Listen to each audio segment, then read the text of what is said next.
Kasi galing 'di ba yung Raptor galing sa dead sa Canada, 'di ba? So, kailangan before marriage, kailangan magbigay ng dowry ang babae sa lalaki. And sabi din nila, ginagawang business. Kuya, patikman mo ba ito ko? Yan, dito si Chuchay, luto niya Indian curry. Indian chicken curry.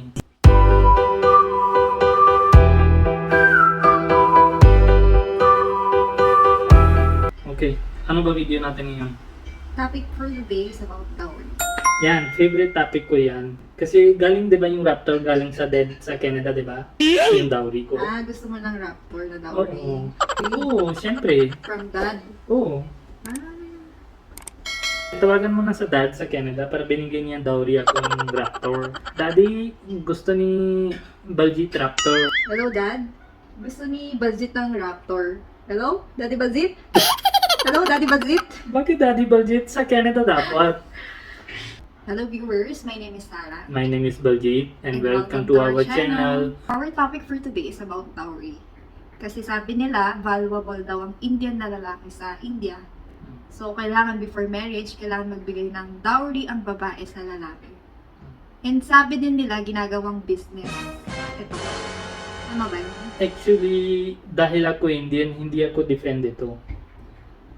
This is true and this is not true. So you cannot judge every Indian from one particular thought. So iba-iba yung dito ha. Discuss natin one by one points na kung tama ba yung dowry or kung hindi yung tama yung dowry.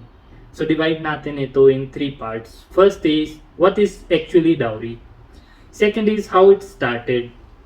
Third is effect niya sa marriage. What is its effect? And the fourth is kung still it's in practice in India nowadays. Okay. Okay, first question. What is dowry? Actually, in simple words, dowry is a gift given by bride's family or groom's family to their son or daughter in form of cash or gift. So pwedeng yung groom family, pwedeng magbigay sa bride. Pwede rin yung bride magbigay sa groom in exchange. Yes. So actually, dowry is not only in Indian marriages. In many countries, it's being practiced. In some countries, in some religions, in some cultures, bride family yung bigay sa groom family. In some cultures, opposite.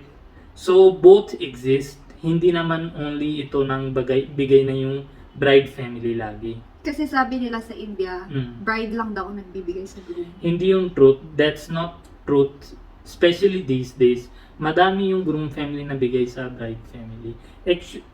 Actually, ulitin ko. Mali yung statement ko din. Ayos ko nandito statement. Dowry is actually ha. If bigay yung dad mo sa akin, tama, that is wrong. Pag dad mo, bigay sa'yo, that is right.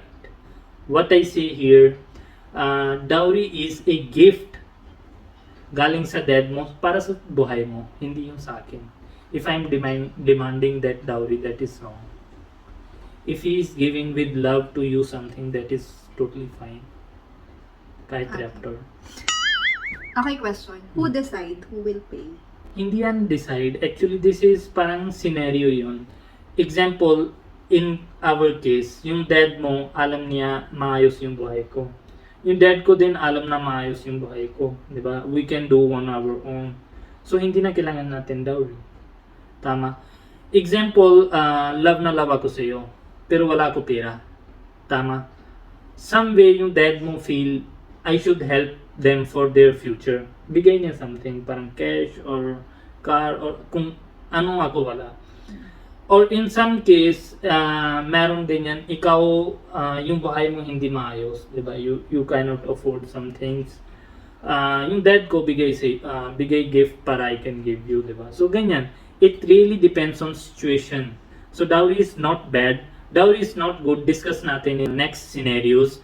Then, if it's good or if it's bad, decision natin sa pinaka-last of the video. Hindi na tayo judge una kung it's good or kung it's bad. Okay. Okay, next question. Paano ba nag-start sa India? Madami sabi dowry is a culture in India.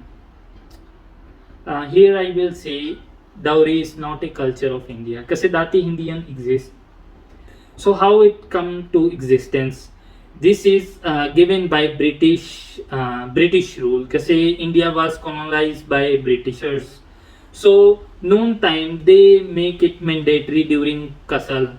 Kasi Indian culture was very strong that time. So, isip nila how we can make, paano kami pwede nasira yung buhay ng tao dito.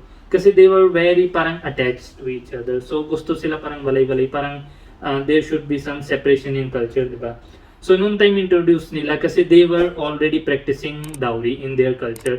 Yung proof of this article, I will paste in description box. Then, meron din dito kung kita nyo screenshot paano ito nag-start sa India yung dowry. So, India was colonized by Britishers for almost 100 years. So, pag 100 years na, yung one generation is parang habit na nila yun kasi almost practice sila for 100 years. So, yung dati generation matay na, so yung generation parang sa kanila culture na yan. Pero hindi yan totoo yung Indian culture. This was imposed by Britishers. Okay, next question. How it affects marriages in India? Example sa atin, love marriage tayo, di ba? So, mostly in love marriage, wala naman any dowry included or anything ganyan, di ba? Still, there are gifts from bride family and their groom family. So, kung anong gusto ng dad mo, kung anong gusto na yung dad ko, pwede na bigay. That is counted as dowry also. Pero walang intentionally. So, there is nothing bad in that. Kung bigay sila gift, tama, di ba? Siyempre, kasi example, ikaw, 25 years you are part of your family, your dad, your mom, di ba? So, kung gusto sila with love, something bigay, that's not bad. Yung family ko gusto something bigay sa iyo as a marriage gift, there is nothing bad that. Pagdarating sa arranged marriage, anong nangyari doon is sometimes educated families, they don't accept dowries, ganyan, di ba? Example, yung brother ko, arranged marriage siya, wala naman include doon any dowry. So, kasal nila yung without dowry. So, meron din ganyan case. Pero, saan ito effect? Kasi 100 years dati yung practice nila. Then after that, meron din, 'di ba, dito din meron yung maayos ng tao, meron din greedy peoples. So doon yung effect na ito dowry. Kasi they think it's their right to have dowry. So parang they push, ay hindi kita kasal kung walang dowry. Greedy pala yung family, bakit magpapakasal pa? Kasi yun na, yung people hindi educated, 'di ba? For them, it's like our girl get married and go to other house dapat, ganyan. They don't think na parang we should find another match. Kasi tingin nila maganda yung property ng lalaki. Example, I am super wealthy. Tama, kasal ako sa India. Isip nila, I am super wealthy. Dapat parang equal yung babae doon, 'di ba? Parang feel nila konti we give madami na dowry, then it's good, parang equal yung families, di ba? Then one thing is, which is very bad, nakuha sila loan para sa dowry. Kuha sila loan para sa dowry, which is very dangerous these days. Just to show the society that we are rich, di ba? Bigay sila ng mga kotse na mga 2 million, 3 million, kasama yung gold, kasama yung madami-dami, pera, many things. And marriages in India very expensive, million pesos. So we Hindi should, naman lahat. Yung iba mas gusto ng simple. yes, that's marriage. good, that's actually very good. I-save mo na pera tapos gamit mo sa buhay mo. Yung iba, 'di ba, example, dala mo kotse na mga 500,000. Sa next bahay, bigay na mga 700,000. Next bahay, bigay na 1 million. Parang race lang. Pero most of peoples, educated peoples and wise peoples these days avoid dowry. Especially in cities and province area, peoples are getting educated these days. So, hindi naman yung practice ngayon. Parang 10% lang peoples go for dowry. Especially when it comes to parang interracial marriages, di ba? Parang sa atin. Wala na, like tayo, di ba? Wala naman include dowry, so wala naman problema. So, Pero, mas maganda kung may sometimes, rector. Issue sa kanya na walang issue ba? Ha? Hindi naman. Kasi guys, inayabangan niya ako. Pag nagpakasal daw siya sa India, mas madami daw siyang pera. Actually, hindi yan ganyan. Tingin mo, dahil sa'yo, side ko na yunggen pesos. Kuha ko na $1 billion girl, di ba? Yun yung important. Actually, hindi yun. Sabi ko sa Pero kanya joke lang minsan, yun, ah. yes, Joke joke lang. lang, yes. That's just a kidding. Kasi, pagbasa niyo yung comment sa TikTok or sa YouTube, meron ba ganyan dowry? Sabi ko, oo, sayang na yung pera ko. Dapat madami ako pera dahil sa dowry. Just in kidding lang. Actually, hindi ko alam yung dowry nung kasal namin. Oh, that time she don't know what's dowry or meron ba some practice. Pero pag post kami ng video sa TikTok, minsan meron tao na comment dung marriage is business for Indians or something, which is not true. Oo. So, tinatanong ko sa kanya, ginagawang business ba talaga yun sa India? Oo. My father, my all brothers na my father, my real brother get arranged marriage pero wala na include any dowry. So wag na tayo judge. Pina-practice pa rin ba to sa India? Ngayon, there is a law. You cannot get any dowry by law. Tama. Forcefully. So meron doon na yung may fine, may prisoner for 3 to 5 years ata or more than depende sa crime mo. Pero syempre, ibang families, small gifts lang, pwede rin. By heart, gusto sila na bigay yung something sa kasal, diba? Example, anong effort nila? It's not about na kailangan bigay ng mga million pesos or kailangan bigay car, motor. It should be 100 pesos thing or it should be mga million pesos. Depende sa wealth of yung family. Sige, example natin sa atin. Meron tayo in future anak, diba? Example natin isang lalaki, isang babae. Ano mas love mo? Babae o lalaki? Both, di ba? Oh. Then, they are with us to 20 to 25 years. We give equal to both. Tama. After ng kasal, babae alis na sa boyfriend niya, sa bahay ng asawa niya. Lalaki stay with us. Yung lahat property natin, punta kay lalaki. Bakit hindi sa babae anything? Ganun ba yun? Wala nang share yung... Ganyan sa amin. That's the reason of dowry actually din. Kasi practice is, babae after marriage move to lalaki house. Then after that, yung sa property wala naman siya share. Lahat punta sa lalaki. Why not to girl? Tama.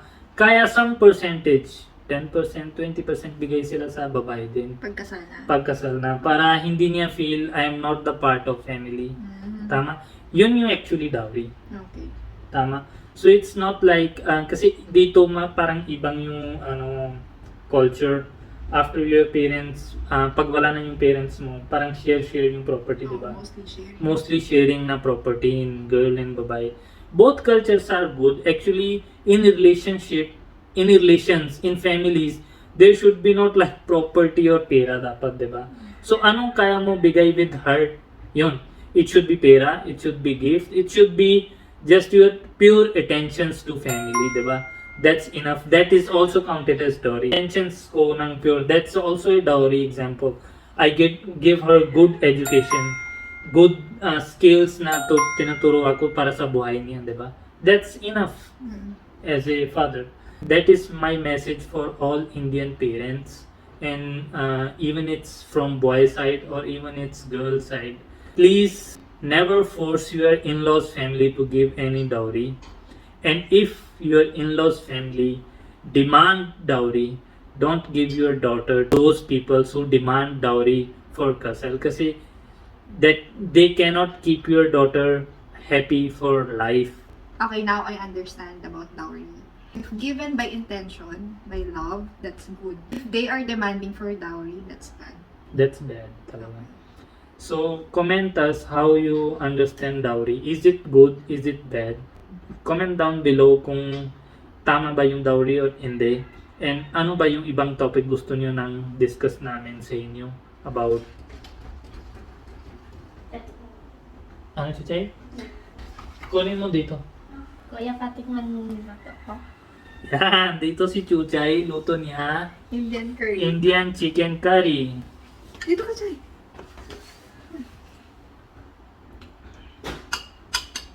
Improving.